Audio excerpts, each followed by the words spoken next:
Why do all these stories about cheating wives sound so trite? Same old synopsis.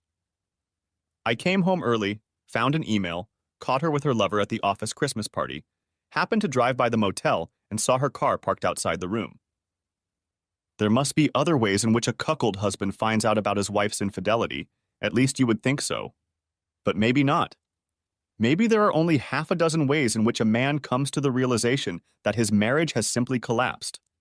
I know that in my case, I was so in love with my wife of 10 years that it took a lightning strike for me to realize what had been going on between my wife and her lover for the past 6 months.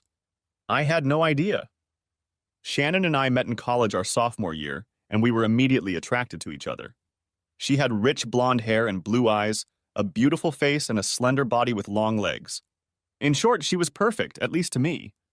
But for all that there was about her, I fell in love with her at first sight. She was smart, simpering, and fun. I could talk to her for hours about anything in the world. We became best friends, and after 3 months of Shannon being together, we opened up in new ways, if you know what I mean. At that point, it was the highlight of my life. It was awkward. From that moment on, I no longer doubted that Shannon and I would be together forever, or as it turned out, for 10 years. My name is Stuart Gray, but everyone calls me Stu. I was born and raised in a medium-sized town in the Midwest. My height is 6 feet and my weight is 187. I'm considered a pretty good-looking man with brown eyes and sandy hair. I am a contractor by trade. I have my own small company with a permanent staff of 5 people. We do mostly interior remodeling for those who can afford it, and our work is considered excellent. Shannon teaches music at a local high school, and together we make a very good living, have a beautiful home, and since we are both in our 30s, we plan to start a family in the very near future. As I said, we have enjoyed a wonderful first 10 years of marriage. We cuddled every night. It was an unbreakable rule. And every morning when I woke up next to Shannon, I marveled at how beautiful she was and how lucky I was to have her as my wife.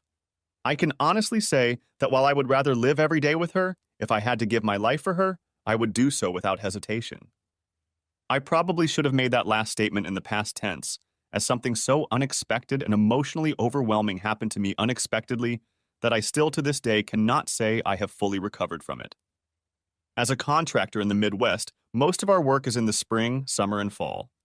People just don't like the interior of their homes being torn apart when it's 5 degrees outside and there's 3 feet of snow on the ground. So Shannon and I's vacations usually fell during the Christmas and New Year's vacations, as well as spring break.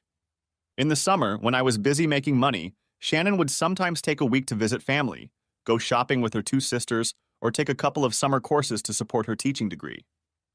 Our favorite trip each winter was somewhere warm, and in the winter of our demise, we chose an all-inclusive resort in the Bahamas, 2 weeks in paradise for the 2 of us to reconnect in body and spirit. However, I soon discovered how misguided that thought was. First of all, I should explain that before Shannon and I boarded the plane in Minneapolis, not only did I have no idea, but I would have called you a liar and spit in your face if you dared to hint that there was anything wrong with our marriage.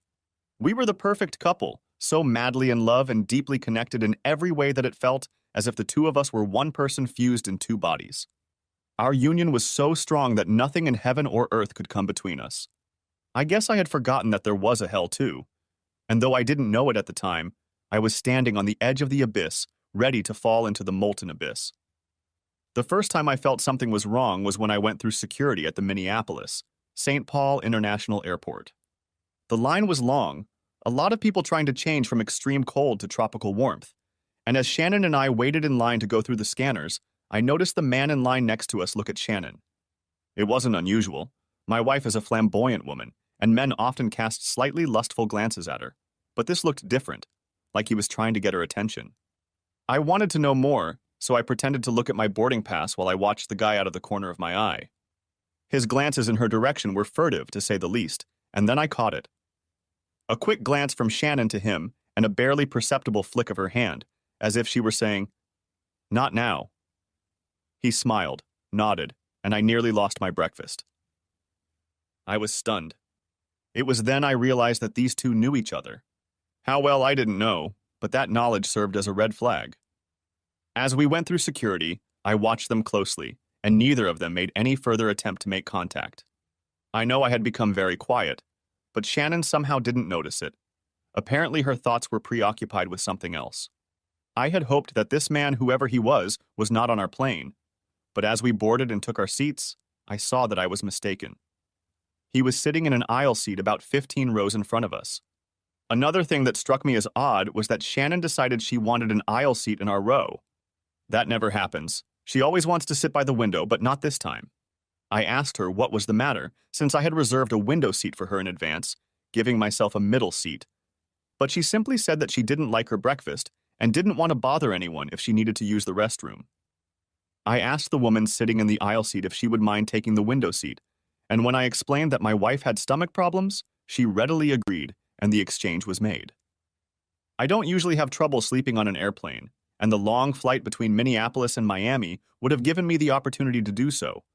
But in my heightened state of anxiety, there was no way I was going to sleep on this flight, even though I was going to pretend to. We stowed our bags in the overhead garbage can, and Shannon put her purse under the seat in front of her. Once we were in the air, I pulled out my twins' baseball cap, pulled it over my forehead, and pretended to fall asleep. I left myself enough room to keep an eye on Shannon, and after 15 minutes, she looked up at me, and after making sure I was asleep, got up and headed down the aisle toward the restrooms.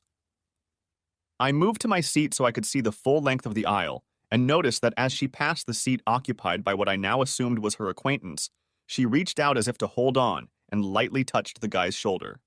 Further proof that there was something between them, and it wasn't all coincidental. I noted that they didn't look at each other, and Shannon headed for the restroom. When she came out a few minutes later, she looked right at him, and he stood up and walked over to her. When they met in the aisle, instead of one of them turning aside so the other could pass, they found themselves face to face and stopped for a moment. He put his hand on her waist and she spoke to him. They both smiled warmly, and as she continued on to her aisle seat.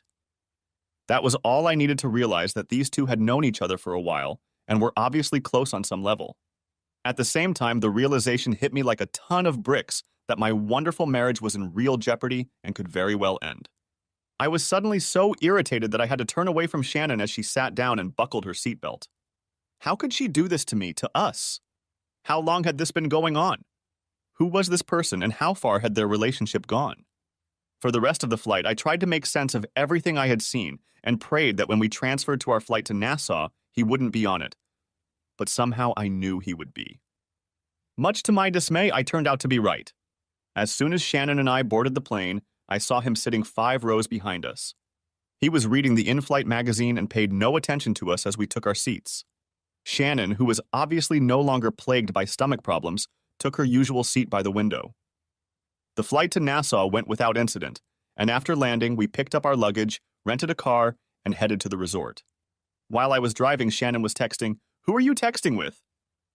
Just to my mom and sisters to let them know we made it. Yeah, maybe, I thought, but I'd like to see for myself. Isn't it strange how when suspicions start, they snowball? Our room was lovely, with a balcony overlooking the ocean and one of the pools. As we unpacked, I realized I had to make a statement to win my wife back, so I walked over to Shannon and said, "Do you realize how much I love you?" "I love you too, baby," she said. There was a strange light in her eyes, like she wasn't in the room with me. "You know I'd never do anything bad for you, don't you, Shannon?" She flinched slightly. "I know that, Stu." "And I know you would never do anything to hurt me or our wonderful marriage," I told her. And she flinched again, and I saw moisture trickle into her eyes. "Of course, Stu, you know I won't." But she didn't look at me, she just stared at the floor. I realized then that I had probably lost the battle. If she hadn't already done it, I knew now that she would soon give herself to another man. I let her go and quickly went to the bathroom, hoping I wouldn't lose her before I got there. I sat in the bathroom for a few minutes, regaining my composure and asking myself the same questions over and over again. How did this happen? What had I done to bring her into the arms of another man? Why hadn't I noticed anything a few weeks or months ago? But most importantly, what can I do to stop her from destroying us completely, or is it too late? I washed my face and walked out of the bathroom. Shannon was standing there with a strange look on her face. "Oh my God, Stu, I just got my period and I didn't bring anything with me." "What?" said I. "My period, Stu, it just started." "But you got it a week ago. How could it start again?" "I don't know, but sometimes it happens." Maybe the excitement over the vacation led to it. I need to go down to the gift store and get some tampons. And she left, closing the door behind her. My first thought was that maybe this was a good thing. It would slow down the romance between her and her boyfriend, whoever he was. My second thought was, wait a minute, this just doesn't make sense. In all our years together, this had never happened to her. She was on birth control pills and her periods were always regular like clockwork. Then why would she make it up? Unless she thought her period would stop me from pursuing her so she could devote all her love and passion to her new man. That's the way it should be, and if it is, she's not the woman I married. No one can be that conniving and cruel. She must really hate me since she let me plan and pay for this trip to cut me out of her life and give everything she has to a man I've never even met. I felt completely lost, like I was going crazy. Who was this woman I had loved with all my heart for over a decade? As I looked around the room, I saw that she had left her cell phone next to the TV. I turned it on, not knowing if she had changed the passcode, and found that she hadn't. Another mistake on her part. I went into her messages and read the latest from one Anthony Eisner. I scrolled back to the beginning of the thread, which started when we were driving in the car to the resort. Anthony, hey baby. I can't wait to have you at our place. Shannon, you little brat, you almost got us caught by Stu at the airport. Anthony, I couldn't resist, Shannon. I almost kissed you on the plane when we were standing in the aisle. Shannon, Stu was sound asleep, so you could have, but it might look bad to others. I gotta go, we're almost there. The conversation between the two resumed once we were in our room at the resort. Anthony, I'm in the lobby, are you here yet? Shannon, in my room. Stu's in the bathroom. He's acting weird. Anthony, who cares? When are you going to dump Stu so I can have you to myself? I told you from the first time we were together that I can't and won't do it, Tony. Stu is a wonderful husband. He loves me, takes care of me, and gives me a life that you could never provide. Anthony, but you know what I'm better at. Shannon, yeah, you're better at that, but I need more than that, and Stu gives me that.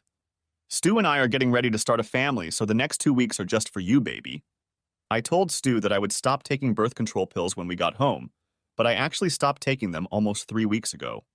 So now you have a chance to give me your baby, which Stu will raise thinking it's his baby. Anthony, you're so mean, Shan, but I love it. But what if he gets you pregnant? Shannon, I'll tell him that I got my period again, and oddly enough, it'll be coming the whole time we're on vacation. Anthony, are you sure he's going to buy that? Shannon, of course he is. He loves me and he knows I would never lie to him. Besides, when we get home, I'll make it up to him. Anthony, damn, he's so dumb, what a loser. I stood there in complete shock, started to change her phone and stopped. There is a possibility that I will find a way to use these messages as evidence in the divorce. I started to change her phone to my own and then thought, screw her. My phone has all my personal information on it. She made this mess on her own. Let her try to find a way out of it, so I kept both of our phones. I figured it wouldn't take her long to realize her phone was missing, but by then I'd be long gone. I could feel the bile rising in my throat, causing me to gag. I walked over to the window and looked out at the beautiful Caribbean Sea. 8 hours ago, I was the happiest man on earth, preparing for 2 weeks of romance under the tropical sun with the love of my life, my wife, my soulmate, and now my world was crumbling around me. I had never felt so alone, overwhelmed, and angry in my life. I wanted to hurt them both, to destroy them for making such a pathetic fool of me. Thankfully, the rational side of my brain gradually took over. Divorce was a sure thing. There was no way I would stay with the cheating wife who was my loving wife. But I wanted more than that. I wanted revenge. Looking out the window, I happened to glance at the pool and there they were, arms wrapped tightly around each other. I wanted to throw up, but instead I took a deep breath and grabbed my DVR, which I had bought specifically for this trip, but was now using it to record their actions. I guess while Shannon was unpacking, she never bothered to look out the window of our room, or she would have noticed the pool in plain sight. The camera had a decent zoom, so I was able to get some good close-ups. I hated looking at it, but I would use it against them later. I needed a plan, and fast, but my stomach was cramping and my brain was blocked. Then it occurred to me how she was going to spend time with her lover if I was around. They must have a plan to keep me occupied while the two of them are together. While I was thinking about it, a simple thought occurred to me. Shannon wanted to spend 2 weeks with her lover Anthony to get her pregnant, and I wanted revenge. So why not do it now instead of waiting and ruining their plans? First, I had to figure out a way for them to keep me occupied while they entertained each other. I was still taking notes when I saw them kissing one more time, and then Shannon quickly turned and left. She would be back in our room any minute, and I needed to get my emotions under control. So I went back into the bathroom and started the shower to try and relax. If she asked why, I would just say it was to help me relax after the flight, and I wanted to get rid of the airplane smell. 5 minutes later, I heard the door to our room open and close. "I'm back," she exclaimed. "I brought us some water." "Great, I'll be out of the shower in a minute." Why did she bring us water? The resort has bottled water in all the rooms. And then it hit me. She was going to pump me full of sleeping pills, and this was going to be it. I started thinking about what I should do. If I don't drink the water she bought me, she'll realize that I might suspect something. If I drink the water and she turns out to be this, I'll go out and she and her lover will go back to her room. What to do? I turned off the shower and slowly dried myself off, puzzling over what to do. Then there was a knock on the door from Shannon. "Are you okay? You've been in there for a while." Her voice was full of concern. I couldn't help but wonder if she was worried about me, or if she was worried that she might be late for her important date. My anger started to rise again, but I fought for composure when I opened the door and saw her standing by the bed drinking from a water bottle. She held out the second one to me, and I noticed it was already open. "We need to drink water with this climate change." She looked me in the eye and quickly looked away. I took the bottle and pretended to take a big sip, then turned and walked back to the bathroom. Quickly but quietly, I spit the water into the sink and emptied the bottle. Grabbing one of the water bottles from the bathroom counter, I filled the empty bottle Shannon had given me. When I returned to the room, she was busy unpacking and arranging things in drawers and hanging clothes in the closet, so I was sure she hadn't seen me splash the water or fill the bottle. Once out of the bathroom, I continued to drink the water. I started looking around our room and noticed that she had laid out a red dress. "Is that what you plan on wearing for dinner?" "If we can't get into it, it'll be unnecessary. You know how much I love this dress." Saying that, I realized she was dressing for him, not me. "Well, I brought it, so I might as well wear it." She smiled. "Aren't you tired after all that traveling?" "You must be exhausted." Bingo, I thought. This bitch had really gotten me watered down. But how was I going to play it off? I needed more proof of their affair, so I pretended I wanted to sleep. I took another sip of water and lowered my eyes as if I was tired. In reality, I felt like I just drank several cans of Red Bull. My heart was pounding in my chest, and it took all my self-control to feign sleepiness. "Now that you mention it, I'm a little tired." "What time should we be ready for dinner?" I asked a little lazily. "They won't start dinner for a couple hours." "Why don't you lie down and rest for a while? I'll wake you up when it's time to get ready." She said it with such sincerity that I almost believed her. I yawned. "Okay, sweetie, I could use the rest. Just don't let me sleep too long. I want to spend as much time with you as possible. I love you so much." I saw her flinch as if I'd hit some nerve. "I love you too." She said it with less conviction. I laid down on the bed and very slowly began to pretend like I was falling asleep. Soon I was snoring softly, and I heard Shannon pull out her phone to make a call. "Hey, it worked." "He's passed out. How long is he going to sleep? Then we have a whole night together." She giggled, and I almost gibbered, but managed to maintain the illusion that I was asleep. "Meet me at the Sandpiper Bar in an hour. I want to freshen up a bit." She giggled again. "You're so bad." "I can't wait, lover. Bye." She hung up and continued to get ready for her big night. I stared at her, barely opening my eyes. What a slut. The anger was building up inside me again, but I tried my best not to show it. She continued to get ready, then went into the bathroom and started showering. I knew she would be in there for about 10 minutes, so as soon as I heard the shower door close, I quickly got up and went to her purse. I started looking in it for sleeping pills or whatever she had put in the water bottle she had given me. I came across a pill bottle that had no label indicating what was in it. I opened it and found a dozen or so small whitish capsules. This must be what she had put in my water, so I carefully shook out about 5 pills and put the pill bottle back in my purse. I then grabbed a Kleenex and wrapped the pills up before putting them in the pocket of the shorts I was wearing. Quickly walking back to the bed, I heard her turn off the water in the shower. I laid down as I was and continued to doze off while she finished getting ready for her date. It took her another 45 minutes to get ready, but as soon as she was out the door, I was already up and dressed as fast as I could. As I lay there, I had time to devise a plan. 1. I needed to get more video evidence of them being together. 2. Ruin their plans for the rest of the trip. I wasn't sure how I was going to pull it off, but I knew both of them would end up in dire straits.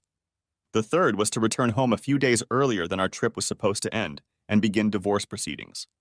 I wanted to be done with Shannon before she could do anything to stop or slow me down, like emptying our bank accounts and canceling all of our credit cards. No, that was supposed to be me doing that, not her. As soon as I got dressed, I grabbed the video camera I had used earlier that day and headed out the door. It could work in low light, at least that's what the commercial said. I was going to have to figure that out as I made my way to the bar. The resort wasn't that big and there were only 2 bars, both facing the ocean, but Sandpiper was the larger of the 2 and had a dance floor.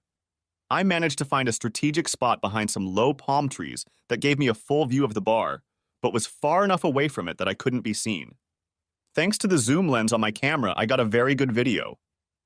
The bar wasn't too crowded, which made it easy for me to spot my victim. She was wearing that damn red dress that I used to love, but now it made me blaze with anger and hatred. He wrapped his arms around her, and it took all my self-control and willpower not to run up to the bastard and destroy him. I had to remind myself that I was here to get evidence, not to end up in jail. I started recording the 2 of them acting like 2 lovers in the Caribbean. They laughed and kissed like lovers do, like Shannon and I did. After about an hour, the DJ turned on the music and they started dancing. After watching them dance together on the dance floor for another hour, I couldn't take it anymore and was about to go back to our room, my room, alone. And then I noticed the 2 of them walking quickly off the dance floor. I cautiously moved after them, keeping my distance so as not to be seen. Soon they reached his room, which was in the back of the resort. It was smaller than ours and was on the first floor with no ocean view. This guy must be on a tight budget, I thought. They entered his room, and I quickly moved closer to see if I could get a peek inside. Luckily, the curtains weren't completely closed, and the window was slightly ajar, so I could hear their conversation and record everything that was being said. I was videotaping everything, absolutely everything. It was nearing midnight, and I was already thinking she was about to leave him to be with me, but then I heard their conversation. "Are you sure these pills are safe?" she asked with some concern in her voice. "How touching." "Don't worry about him, baby. He'll sleep for at least another 6 hours. He may wake up with a slight headache, but nothing more than that. You only used 1 pill, right?" "Yeah, just 1. Why? What would 2 have done? I don't want him to feel bad." Bastard laughed. No, don't worry. If you gave him 2, he'd pass out for 12 hours or more. No, just keep giving him 1 before bed and we can spend every night together. I want you to be pregnant by the time we leave. Here's an extra key card to my room. If you manage to get away from him during the day, call me and we'll meet back here." Then they both laughed, and it filled me with such rage that I threw up. I had heard and seen enough for one night, so I quietly left and went back to my room. Now I had to plan how to destroy them both and make them feel the pain they had caused me. It was clear that she was going to try to spend every night with him, so the first thing I was going to do was change those plans. Back in my room, I went over what I had written down. As hard as it was to look at, I began to put together a plan that I hoped would completely ruin their fun. First, I had to figure out how to separate them so I could peek at the boy in love and find out what he was up to. I decided to take him alone, maybe even give them water like Shannon did to me, and then beat the shit out of him while he was unconscious. He wouldn't be able to identify his attacker, and that way I could walk away from scot-free. Now the question was, how do I get those 2 apart? And that's when I came up with the idea of giving Shannon a spa day. There was a spa at the resort that offered massages, facials, and even makeup. It would be easy to buy a package deal and give it to her as a gift to show her how much I loved her. If she tried to refuse, I would tell her the money was non-refundable and put a huge guilt trip on her to get her to go like she has done with me in the past. There's no way she could not accept my gift, and it would keep her busy for at least a couple hours. That would give me plenty of time to give my lover the whipping he so deserved. I changed into shorts and went back to bed. As I lay there sleepless, all I could think about was the 2 of them together and how I was going to kick that bastard's ass. It was about 5 in the morning when Shannon finally came back into the room. She quietly changed her clothes and then climbed into bed and snuggled up against me. I felt like pushing her away again, but I remained still, as if I were asleep, and waited for the right moment to wake up. A little after 7 in the morning, I started to move and slowly pretended to wake up. Shannon was sound asleep, so I got up and took a quick shower and then went in search of a spa. I was hoping they would be open early so I could get her a package that would keep her occupied long enough for me to get some things done. I also wanted to see if I could catch a flight home late the next morning or early afternoon. It didn't take me long at all to find the spa, and seeing that it was open, I went inside to see what they were offering in the way of package deals. There was a pleasant young woman behind the counter who helped me choose a package deal. I was more interested in how long the treatments would take rather than what they were for. After choosing a package that lasted about 3 hours, I asked what was the earliest time she could book it for. The woman checked her computer and said 2 p.m. was the first available time she had. I thought about it for a while and then decided to grab a package and surprise my wife. With that done, I headed out to check out the grounds, figuring that Shannon needed some sleep since the previous night spent with her lover had probably exhausted her. Around 9 in the morning, I returned to the room and found her still sound asleep, so I rummaged through her purse and found her cell phone. I checked her text messages and read one from him that he had sent in the last hour. Anthony, you were great last night.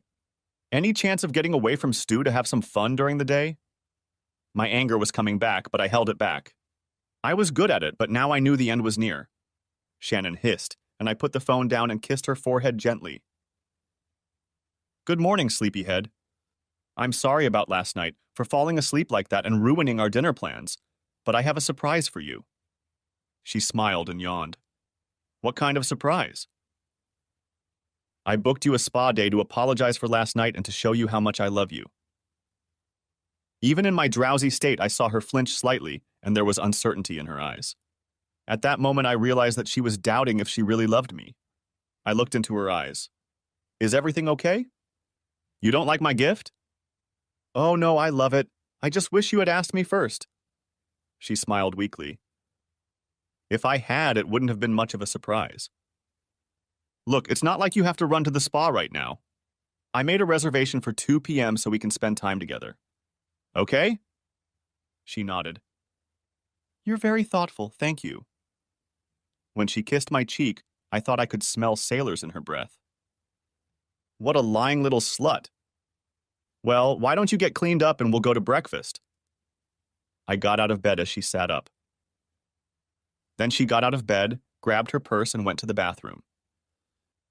I knew what she was up to, but I didn't want to make her suspicious, so I went to look out the window and saw a curious sight.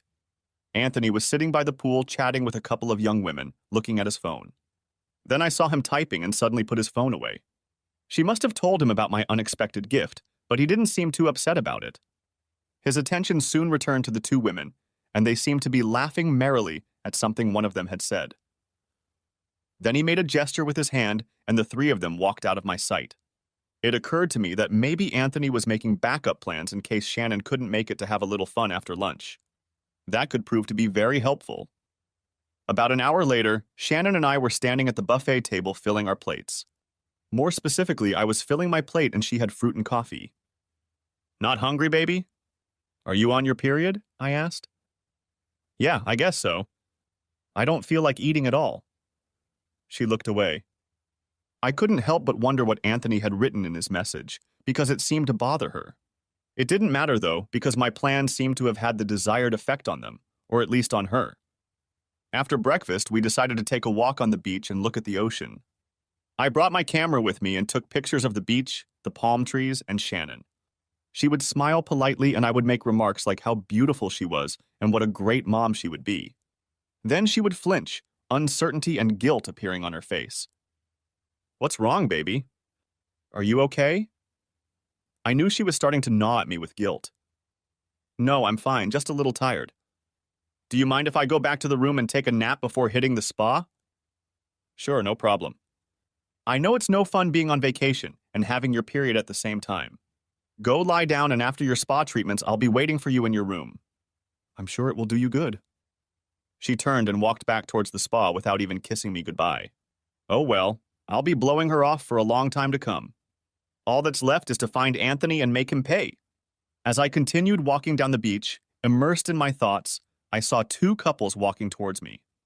In the women, I recognized the ones I had talked to Anthony in the morning. Now they were with two huge guys who looked like they could be Vikings defenders. As I got closer, I started to hear their conversation. "Come on, baby, don't be like that. You knew Dave and I wanted to go fishing and they had 2 spots available. We'll be back before dinner." "Sure, it's just you guys can go and do what you want while we're stuck here at the hotel."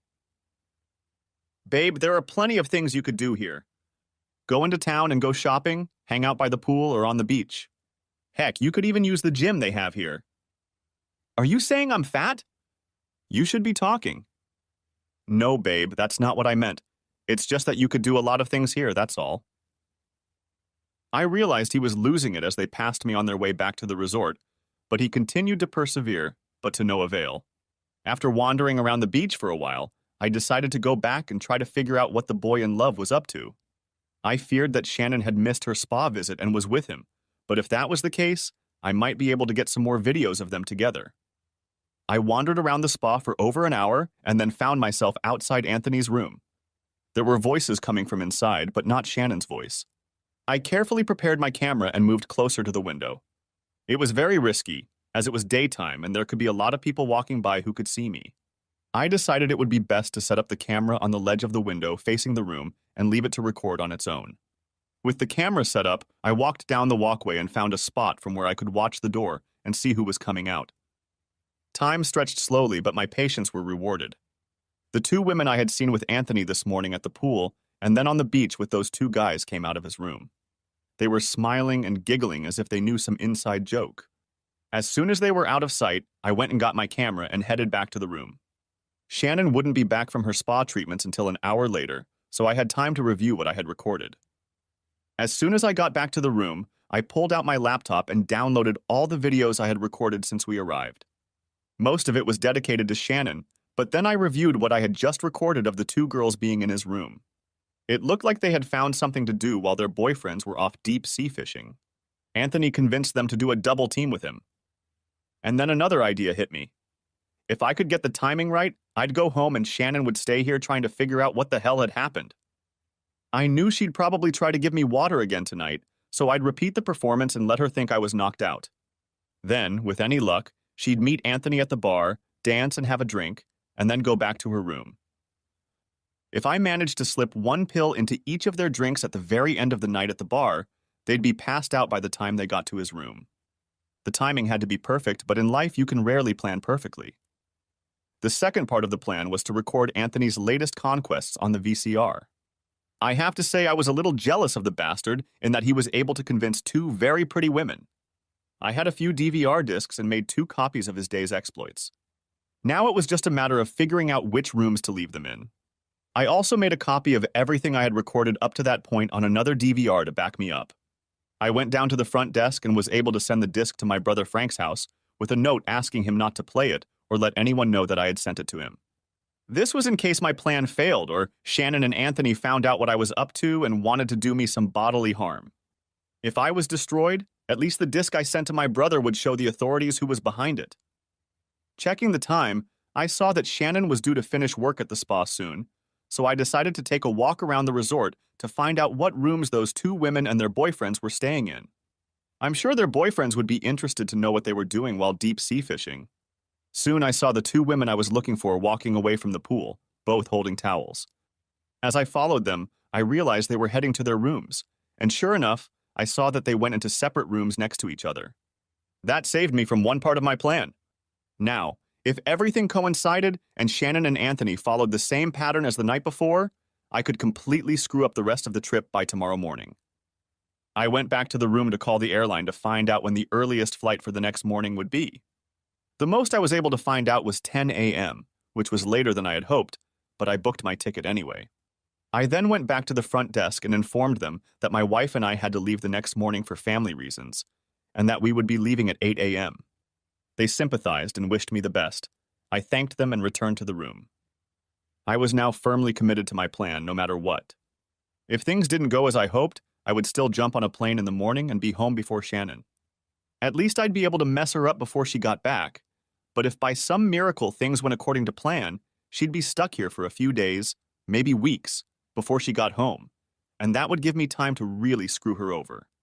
The plan was pretty simple. First, let Shannon think her water plan worked and pretend to fall asleep so she and Anthony could spend the evening together.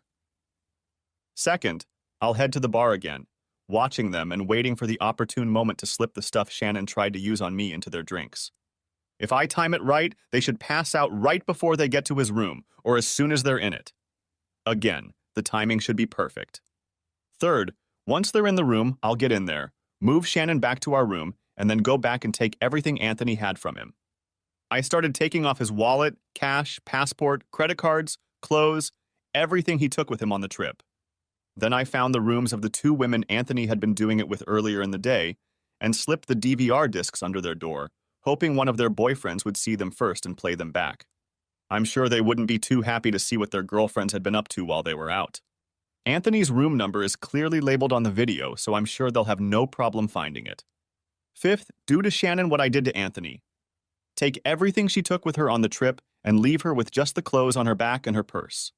I would leave a little note in her empty purse so she would know who was to blame. So everything was ready, and now all I had to do was wait for the players to do their thing. Shannon returned to the room at 5:30 p.m., looking more relaxed and radiant than ever before. It pained me to think that she had ruined our marriage and that I would never be with this beautiful woman again. Stu, thank you so much for the spa day. It was amazing. I feel like a brand new woman. She was really glowing. I'm so glad you enjoyed it. When I first told you about it, you didn't show much enthusiasm, but I'm so glad you liked it. I just wanted to show you how much I love you. I saw her flinch again, but I also saw tears flow from her eyes. Thank you again. I loved it, and I love you. This time she said it with much more conviction and feeling.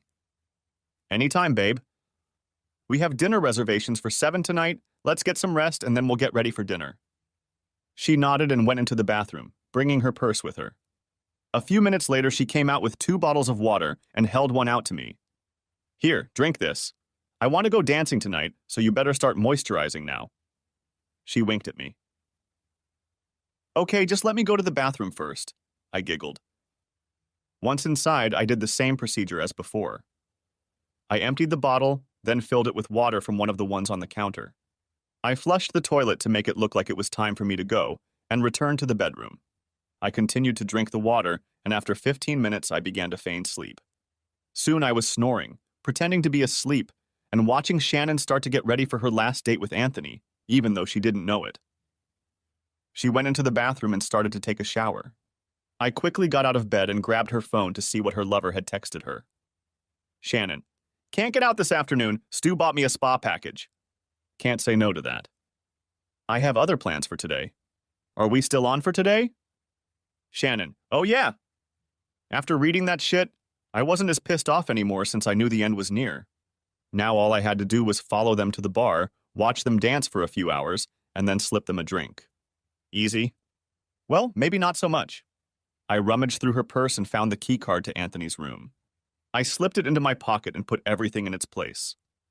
Shannon took a little more time to collect herself, and then she did something completely unexpected. She crouched down on the bed next to me and gently touched my cheek. Baby, after this week I'm going to be all yours. I swear I just need to get this out of my head before we start a family. I wish I could tell you that you would understand me, but I have to do this. These few days are for me. I wish I could tell you, but I know you'll leave me, and I need you right now more than you know. I love you so much, but I really need to do this. I really do love you very much, Stu. At first I thought she had guessed I was awake, but then I realized she was trying to ease her guilt, but it was a little too late. Soon she was already dressed and out the door. As soon as the door closed, I was already out of bed, dressed and keeping up with her. They ended up back at the same bar as last night. It was more crowded than the night before, and I even saw 2 women and their beach boys. If my plan worked, they wouldn't be together until the next morning. I found myself in the same spot as the night before, made myself as comfortable as possible, and with my trusty camera began recording the events of the evening. The evening went just as I had predicted, and soon the 2 of them were both sitting at a table just talking and laughing. It was getting late and I realized that the time was approaching when I would need to get them drinks. I quickly headed towards the bar, making sure neither of them saw me. Once there, I found an empty seat next to where the waitresses were placing and receiving drink orders. Taking a seat, I ordered a beer, keeping my eyes on the two of them to make sure they didn't notice me. As I watched them, I noticed a waitress stopping by their table to take their drink orders. After receiving their orders, she immediately went back to the bar and told the bartender what she needed. I was lucky that it was her only order.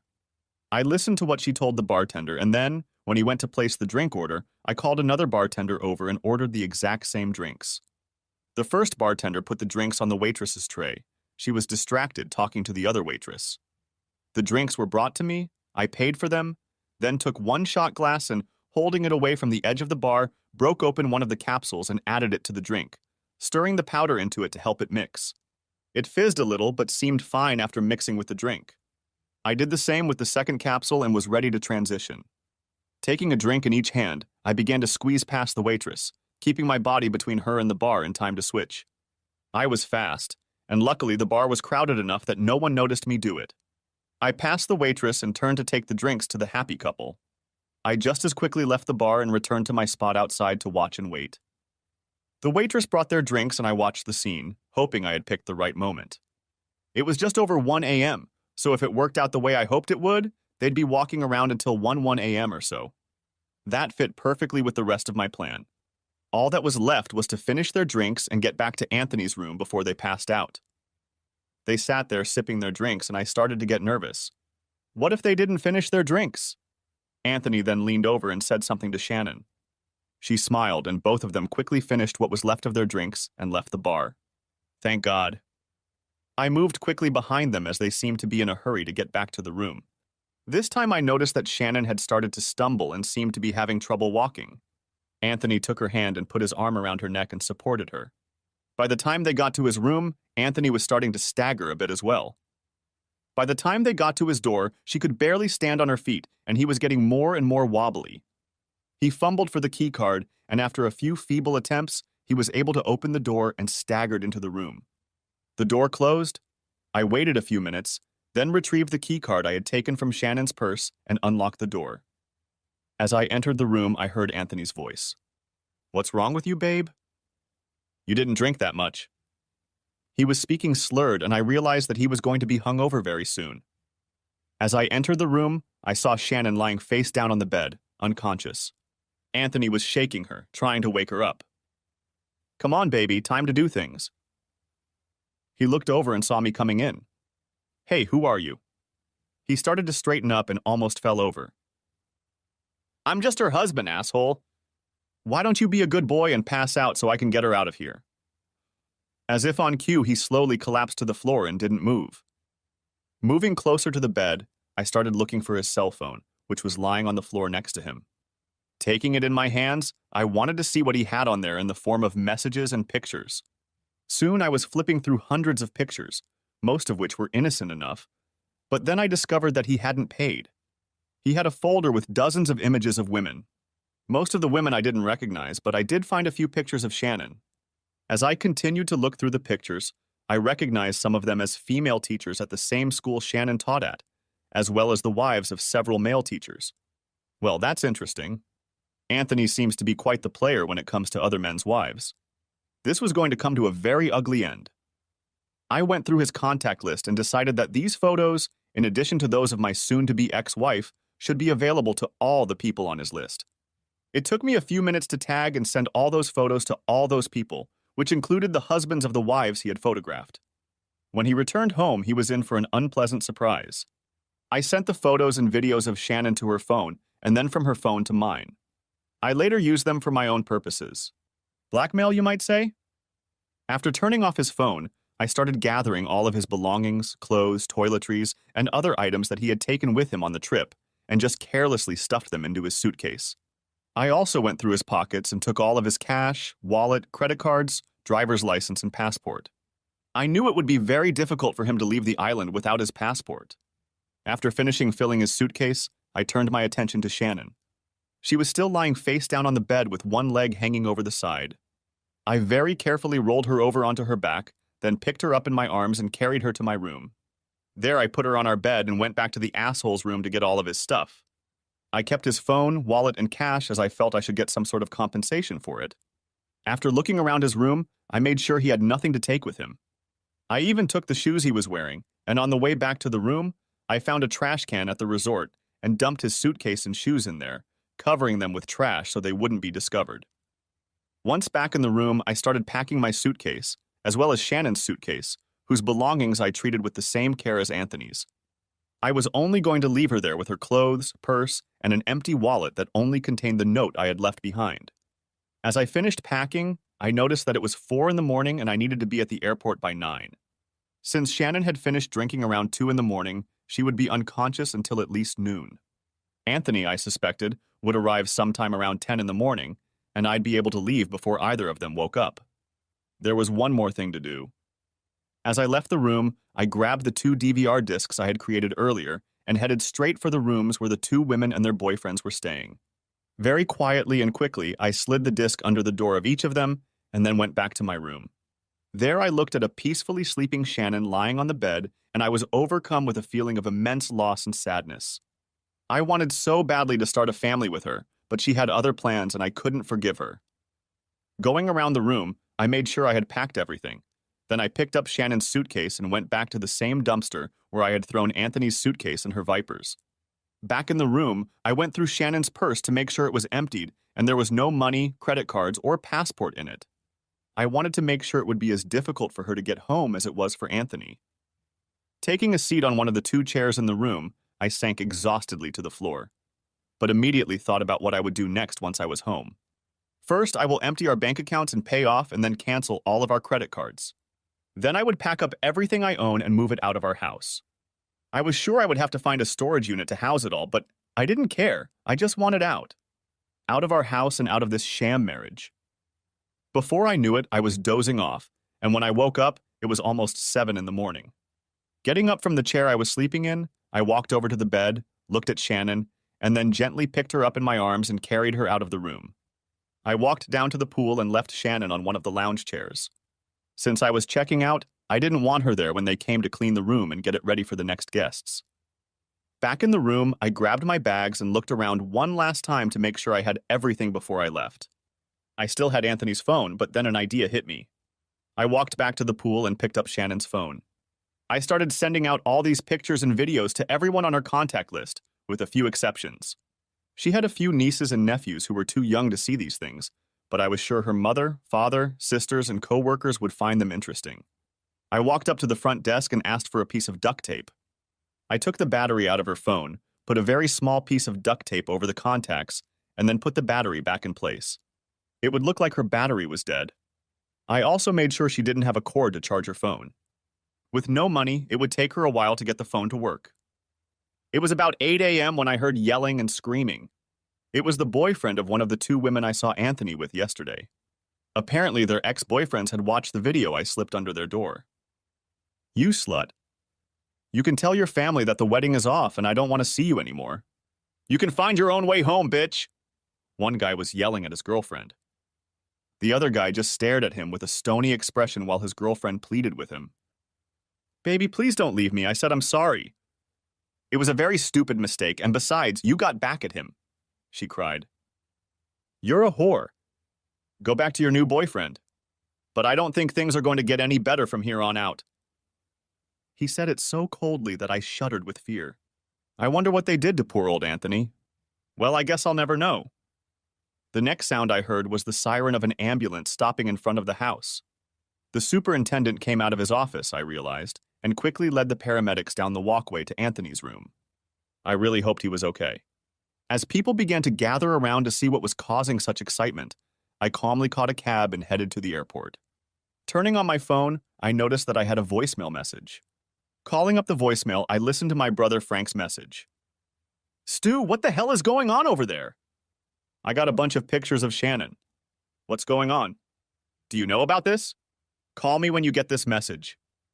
When I got to the airport and was waiting to board the plane, I called him back and explained the whole situation, how Shannon was having fun with Anthony while we were on vacation, and how she was trying to get pregnant by him.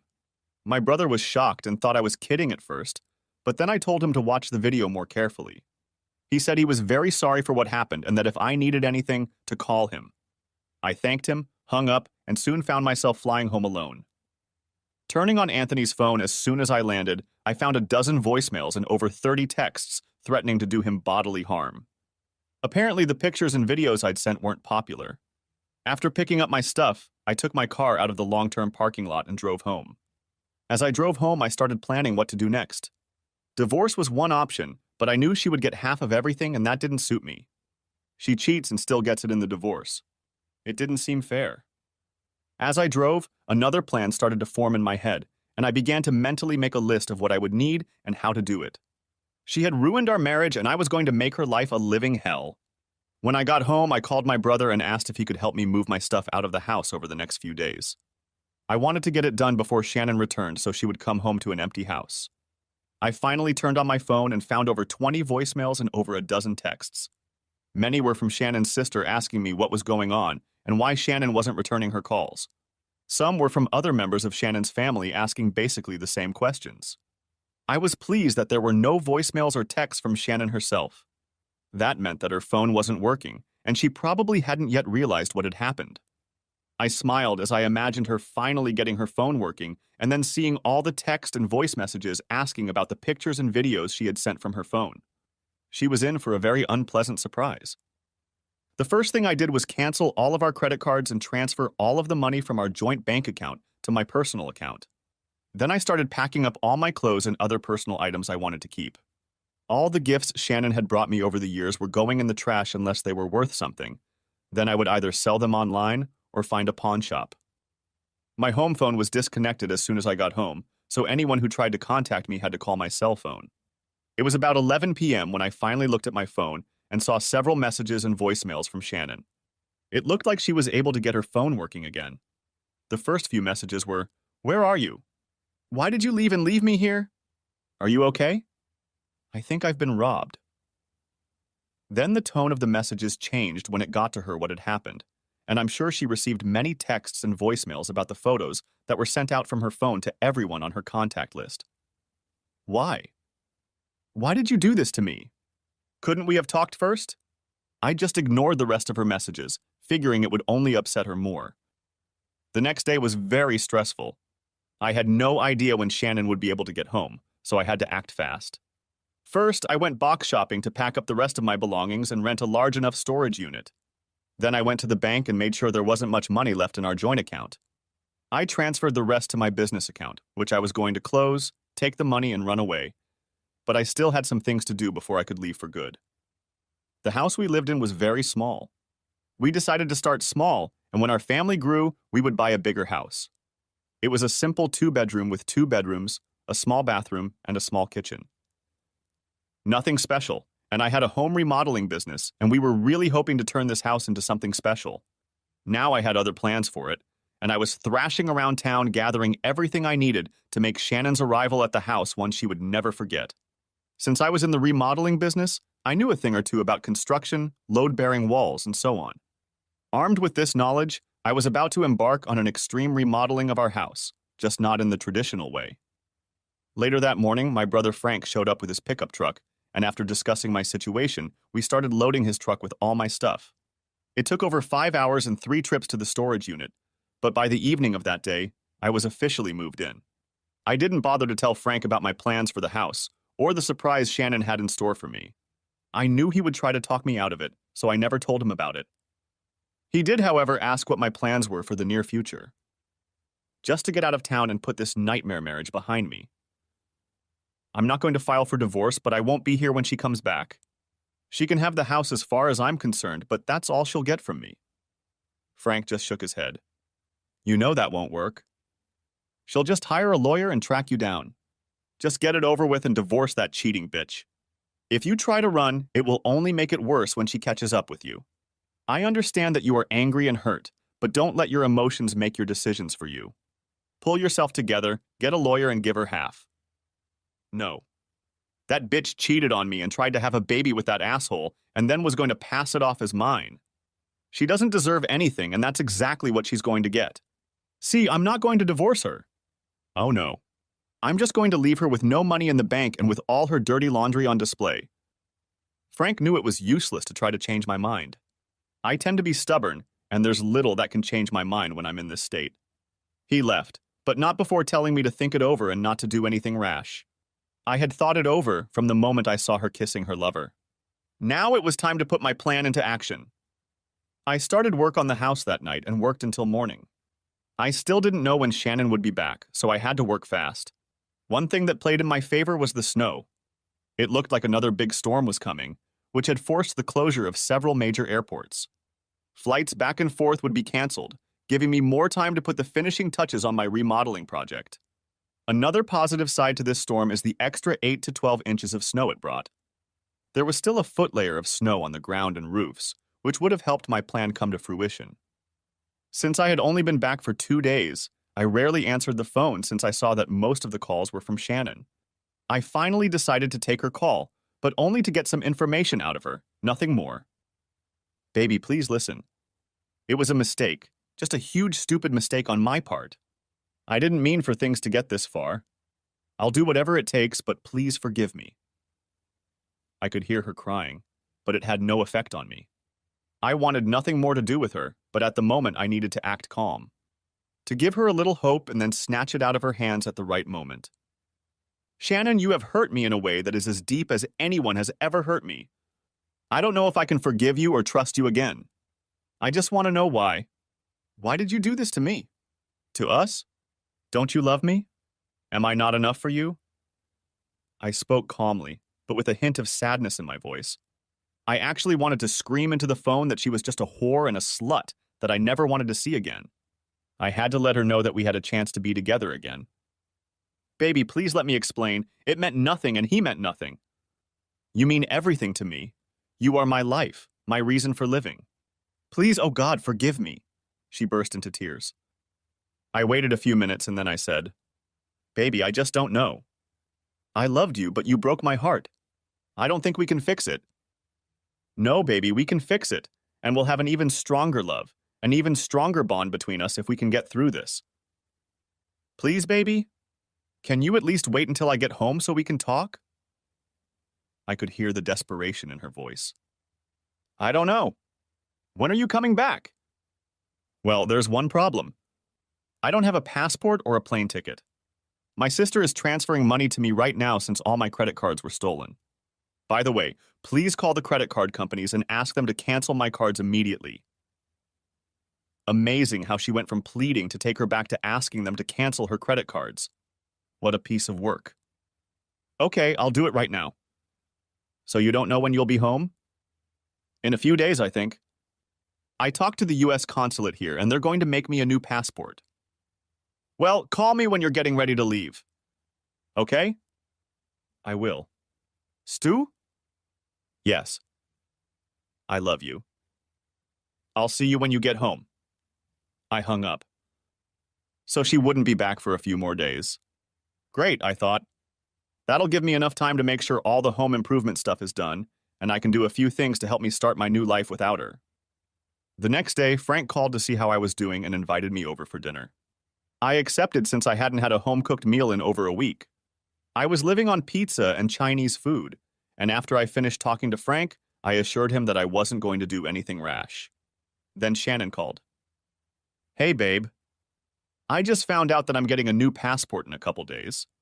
Now all I need is a plane ticket home. I'll be able to fly in a few days, and if I catch an early flight, I'll be home sometime in the late afternoon. Will you meet me at the airport? I really want us to talk as soon as possible. That's not a good idea, Shannon. You should have your sister pick you up and bring you home. We can talk when you get here. I just led her along behind me. By the time she got home, I'd be at least 100 miles away from her. Okay, baby. I love you, and I know that if you give me a chance, we'll get through this. Okay, Stu? Yeah, sure, we'll talk and then we'll see. I'm not promising anything. I lied as much as she lied to me. I now had an idea of when she would be home, which gave me enough time to do a few more things to cover my tracks when I left town. First, I sold my truck that I drove to work and bought another truck, used and in good condition, but registered it in a friend's name. Second, I had to inform the guys who worked for me that I was going out of business because of my impending divorce. I apologized for warning them about it, but I couldn't leave without telling them what happened and why. I then called an old friend from college who now lives in Colorado. When we graduated from college, he said I should come and do business with him there. He said that since there were all winter homes and summer homes there, we would have year-round jobs. He was glad to hear from me, but was surprised at what had happened between me and Shannon, as he had known her when we were dating and always thought we were perfect for each other. I asked if his college offer still stood or if he needed a really good handyman. He said that he had more work now that the laws had changed regarding marijuana and that his workload had tripled in the last year, and I would be very happy to come and work for him. I asked if it could be done unofficially, as I wanted Shannon not to find out where I had gone and that she wouldn't get any money from me. Everything was set, and all I had to do was leave. Shannon called me several times a day to let me know that she loved me and asked me to forgive her. She also let me know daily when she was coming home and that I would be in better shape when she returned. The day came when she was due home. I packed up my new truck and the house was cleared of all my belongings. Everything that was left belonged to Shannon or didn't care about me. I left very early in the morning, as I wanted to get out of town without anyone noticing anything. I asked the neighbor across the street to do me a favor and write down when Shannon was coming home. I told him I would call and let him know what time she would be home since I had a surprise for her. He had no idea what was going on and that she and I were having marital problems. He happily agreed and said he would wait for my call the next day. Everything was ready to go as I drove out of town and headed south to my new life without Shannon. It would take me at least 2 days of driving to get to my friend's house, and Shannon would be home by then. As I drove, I felt less angry and more peaceful than I had in the past week. Ever since I'd seen Shannon and Anthony together at the pool, I felt like my life had been flushed down the toilet, and now I was starting to pull myself out of that cesspool of despair. Around noon, Shannon called and said she would be home tomorrow around 4 in the afternoon. She asked again if I would come pick her up at the airport, but I told her I had some things to do and that I would be home after her. She could just let me in when she got there. I then called my neighbor and asked him to be on standby with a video camera to film the surprise I had in store for my wife. The next day I was in Colorado and only an hour away from my friend's house when I got a call from Shannon. The house, it just collapsed. Probably because of the snow. I had just put the key in the door and turned it when I heard a huge crack and the roof fell in. "Oh my God, our house is gone," she cried. "Shannon, don't worry. I'm sure your parents are still waiting for you in your room. As for me, I've already made other arrangements," I said cheerfully. "What are you talking about? Our house is gone? How can you be so happy about that?" Now she was starting to get angry. Good. My remodeling went exactly as I planned. I rigged the house to collapse in on itself when she opened the door. I installed temporary braces in the basement and then cut all the posts in the floor with a chainsaw. The lock on the front door was wired to a switch that turned on a winch I bought at a pawn shop for a very cheap price. Then, with a pulley and ropes attached to temporary braces, she turned the key, turned on the winch, and our house came down. You see, my dear, our house didn't just collapse on itself because of the snow, but I had a hand in it. You see, I did to our house what you did to our marriage. Good luck finding a new place to live. As for me, I'm almost to my new home. At that point, I left her and called my neighbor. "Stu, you won't believe what just happened. Your house just collapsed. It probably couldn't handle all that snow, but I guess there wasn't much of it. At least not enough to do that much damage. I videotaped the whole thing, and thankfully your wife is okay. She was trying to open the door when it happened, and then like bang, and she just fell on top of herself." He was so excited. I asked him to email me the video when he had a chance, and I wanted to keep a copy of it. After talking to him, I disconnected my phone and continued on my way to my new life. Epilogue. It's been almost 3 years now, and I've settled into a comfortable life here in Colorado. I keep in touch with a few friends in Minnesota and keep up with what's going on. I didn't want to contact family members directly, as I was sure they would let Shannon know where I was living. It seems Shannon got her wish and was pregnant with Anthony's baby. For a while, she told everyone that he was mine, and I couldn't be a father and would run away like a coward. Even my mother believed her because she wanted a grandchild. I contacted a friend who in turn contacted my brother and told him to get Shannon to do a DNA test on the baby and my brother. If I was a distant relative, I would have a close match with my brother. If I wasn't distant, there would be no match. Like an idiot, she agreed. The results came back and my mother kicked her out of the house, yelling at her to never show up on the doorstep with that child of hers. As for Anthony, it seems he took quite a beating from those two guys at the resort and was in the hospital for over a week before he could get home. When he finally made it home, there were several other gentlemen, or should I say ex-husbands, waiting for him to add what those two guys didn't add. He has since left town for parts unknown, but rumor has it that he can't do it anymore. Looks like his days as a player are over. All right, everyone's presentations are done. Nick, the manager, said as he tried to move the discussion forward. Excuse me, I haven't. I recently found out something. Nick interrupted me and began to speak. There's apparently someone in this department who didn't graduate high school and is just a part-timer. Meetings should be for employees only. Absolutely right. His lackey, Mike, of course, agreed with Nick. I'm leaving. After leaving the meeting room, I started to shut down my computer. I noticed that an email had arrived, not in my personal inbox, but in the company's shared email.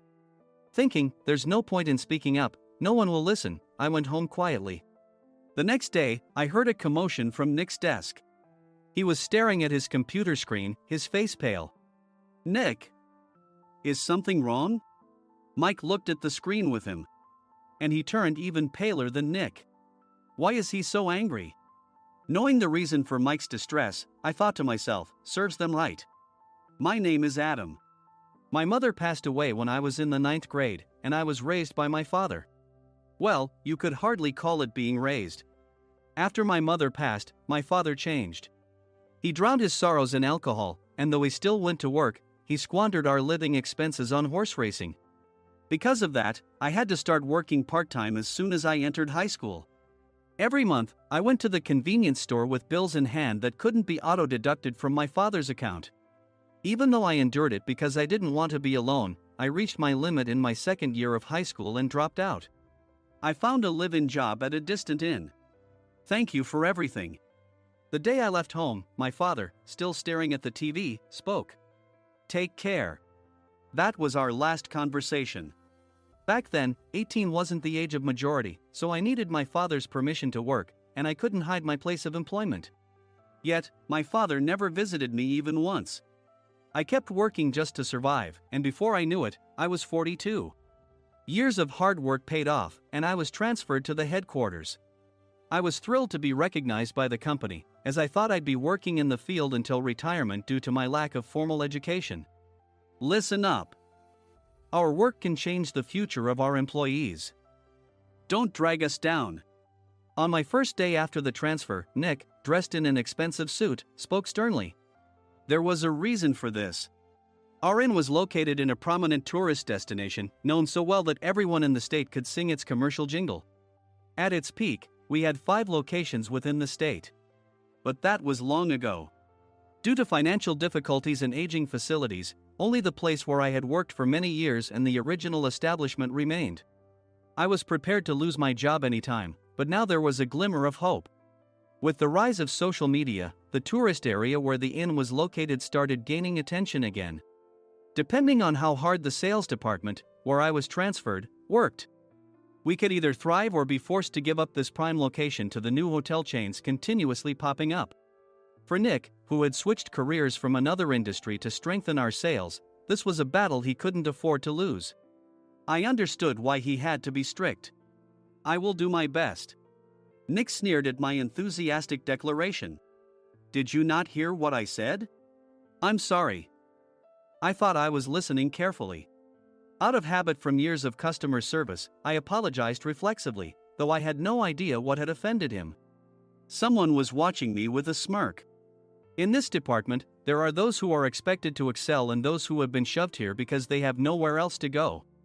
You are the latter. It was Mike, the section chief. He's 7 years younger, at 35. But he was called to headquarters much earlier than I was and had been moving around within the headquarters ever since. I'm not jealous, but I can't accept that he's my boss. Graduating from a prestigious university, he has an unusually high pride and caused many problems as a newbie, making things very difficult for me when I was the front desk leader. When I found out Mike was transferred to the sales department a month before me, I was disheartened. Mike is right. With just a middle school diploma, there's not much you can do. Don't even think about achieving results. As if I didn't exist, Nick remarked, I'm thirsty. Mike eagerly ran to the coffee maker. It seems Mike is Nick's lackey. I regretted being happy about my transfer to headquarters, wishing I had stayed on site forever. Send a direct mail to every company on this list by the end of the day. Nick only assigned me tasks that even a new graduate could handle. What? There are over 1,000 companies. You want me to send to all of them by today? Yes, if you and your fellow misfits split the work, even those with nowhere else to go should finish by today. I glanced at the employees typing away expressionlessly. They were worn out from customer service, only thinking about leaving on time, or were women reassigned after having children.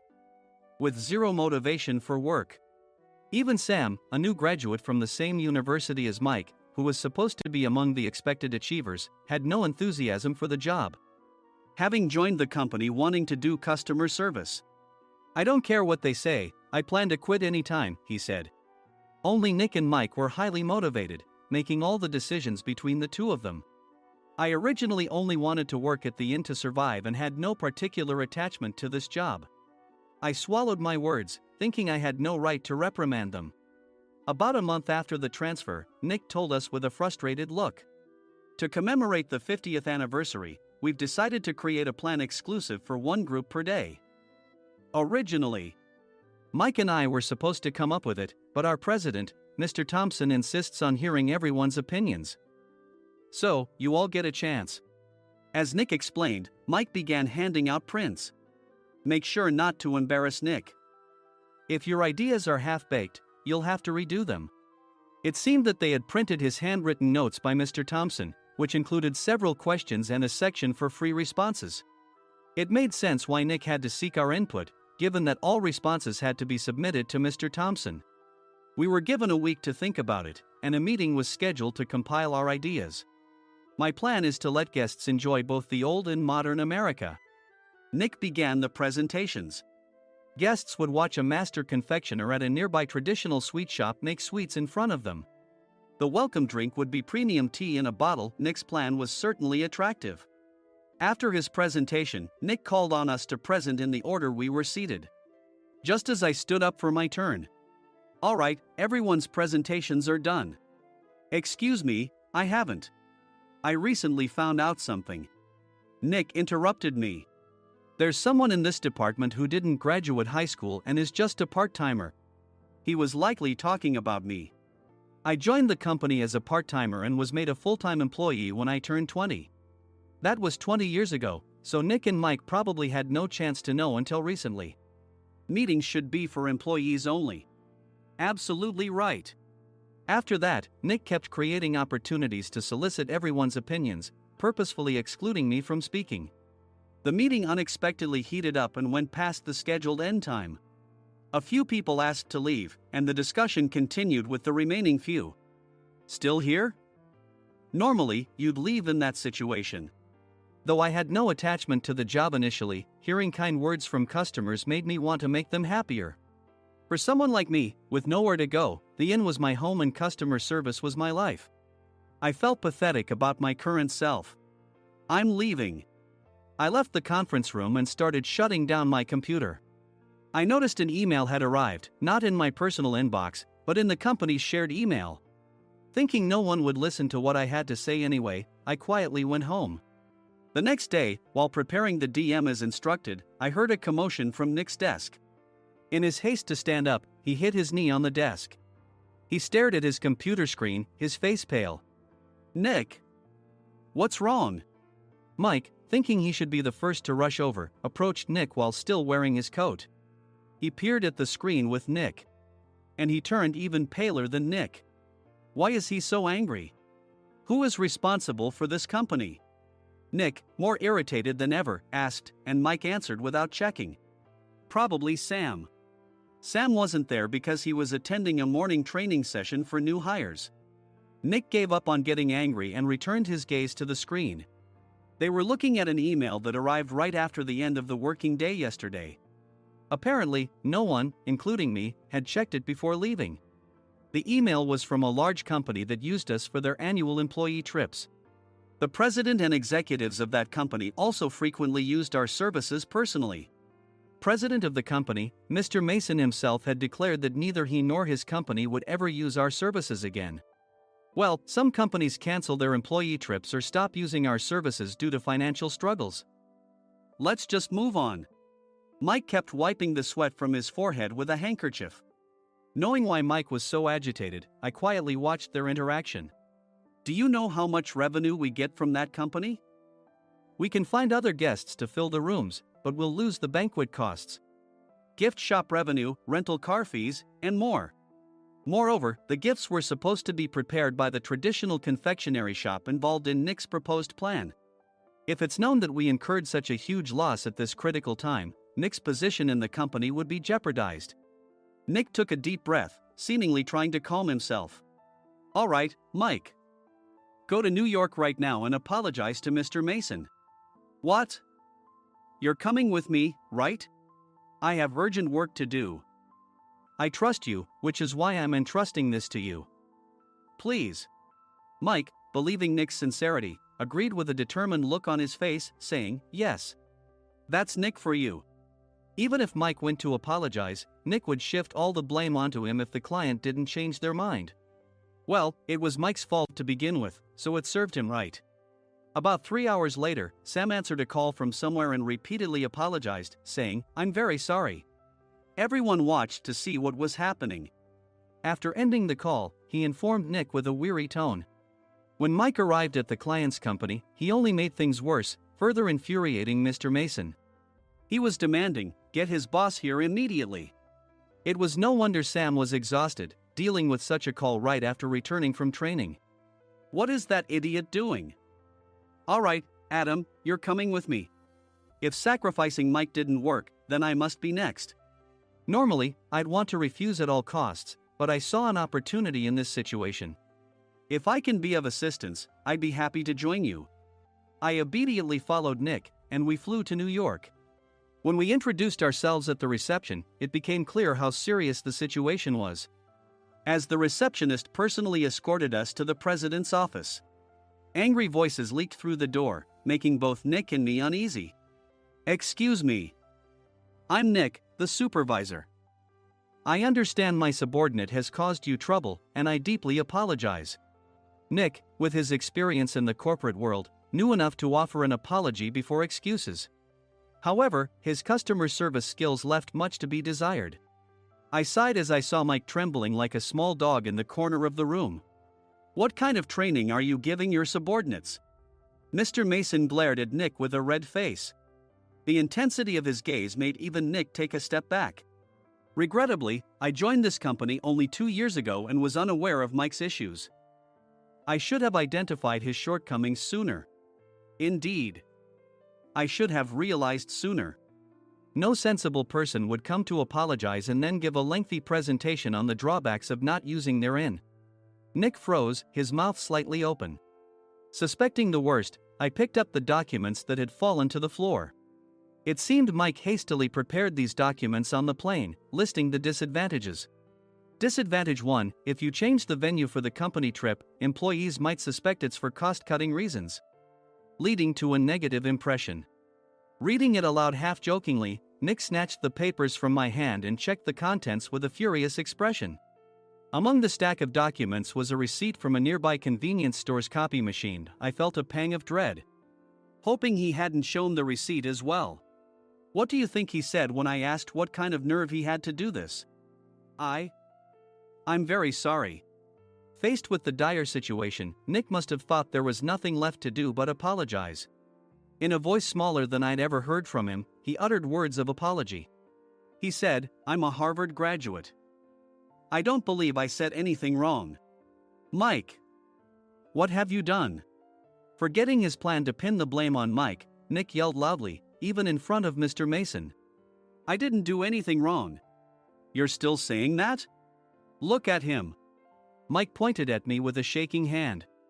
I was assigned to headquarters in my 20s and now I'm a section chief. This guy only made it to headquarters at 42. Everything I've done proves I was right. So why are we losing the contract? Having said his piece, Mike collapsed to the floor. Of course. You were sent there because you had nowhere else to go. Mike never expected to hear such words from someone he looked down upon. He lunged at me, and Nick hurriedly stepped in to stop him. Mr. Thompson told me Mike is a quick thinker, and to take good care of him. There's no way he was pushed aside. Don't make things worse here. He didn't say quick thinker, he said only quick-witted, didn't he? I don't remember that part.